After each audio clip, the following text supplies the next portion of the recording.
Hello and welcome to part 3 of The Land of Raw by Jenny McLaughlin. Now when we'd left them, Rose and Arthur, well they seemed like they were playing, but then apparently they were fighting when Grandad turned up over Prosecco, the horse that they'd found in the attic. So let's see what happens in our next bit.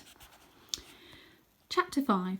It's fun having Grandad in the attic. He plays tunes on the keyboard and seems excited by everything we find. Grandad and Nanny grew up in Mauritius, and when I discover something I think came from there, I show it to him. An empty bottle of Le Bourdonnais rum, one of Nanny's old saris, a tin that once contained Bois sherry tea. I can smell home, says Grandad, sticking his nose in the tin and breathing deeply. All this nostalgia makes Grandad move on to singing sea shanties in French, and Rose and I fall quiet as his deep voice fills the room. We've only visited Mauritius once when we were little, and I can hardly remember it. I can hardly remember Nanny either. She died when we were 3. Rose and I start to put anything that might have belonged to Nanny on the sofa next to Grandad. He glances down at the beads and scarves and boxes, but he doesn't stop singing until Rose pulls a half-deflated dinghy into the middle of the room. It's not the dinghy that interests him, but something hidden behind it. He disappears into the shadows of the eaves and comes back dragging a camp bed. Remember this old thing? He asks. I catch my breath. It's an ancient camp bed, one of those on wheels that folds in the middle, like a table tennis table. It has a mouldy-looking orange mattress, rusty springs and a plastic headboard. It's rubbish, but just looking at it makes my heart beat fast because Rose and I loved playing with it. We kept it closed, and the folded mattress made a damp, dark tunnel which we would dare each other to crawl through. I can nearly remember the spine-tingling feeling I got when I pushed my head inside and forced myself to go into the darkness. Arthur weed in that, says Rose. I did not. I spilt a fruit shoot in there.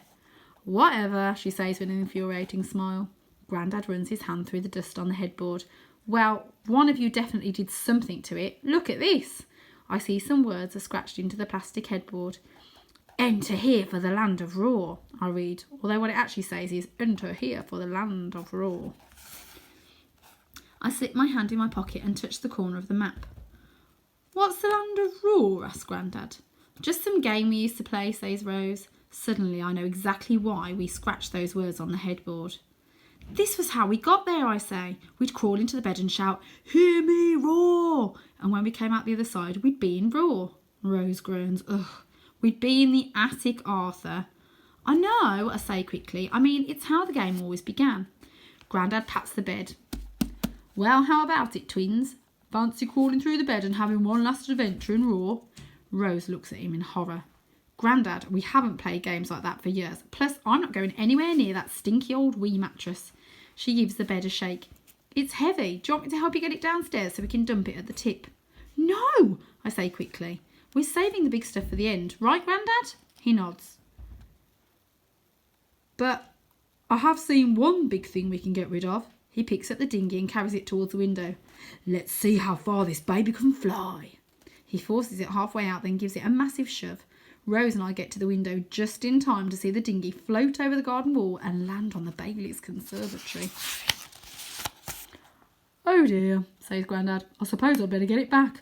I'll go, cries Rose, dashing out of the attic. Soon I see Rose run outside, climb on the wheelie bin and scramble into next door garden. Maisie is on her trampoline. She acknowledges Rose's presence by shrieking, What are you wearing? Then doing a backflip. Well, Arthur, Grandad is watching me. Are you up for taking one last trip to Raw? Honestly, I'd give anything to play Raw with Rose again. Just me and her and a load of dragons and unicorns and no thoughts of starting secondary school. But it's impossible. I'm too old and I couldn't do it without her. The rush of excitement that I felt when I saw the bed has gone, and in its place is a heavy lump of disappointment. No thanks, Grandad. Rose is right. We don't play games like that anymore.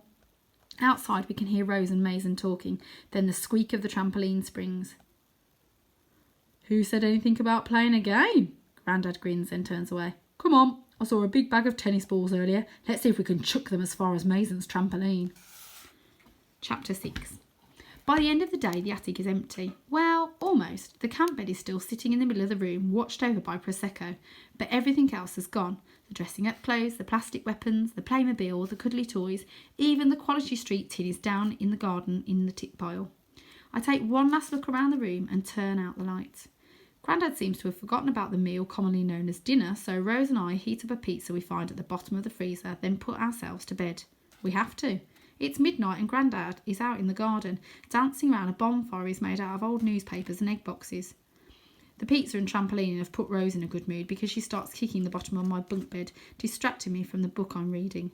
The only downside to staying at Grandad's is having to share a room with Rose. Eventually the kicking stops and I try to get into my book.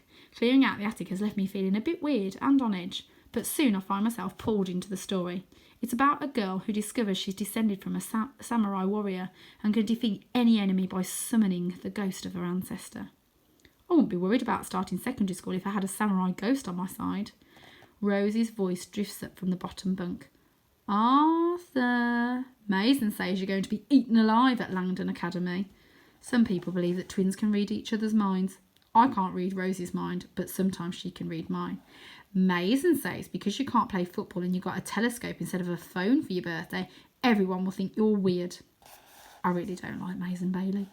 Oh, and Mason says you should use product on your hair to make it, less big or people will laugh at you. Actually, I think I might hate Mason Bailey. Arthur, can you hear me? Rose gives the bottom of the bed an extra hard kick.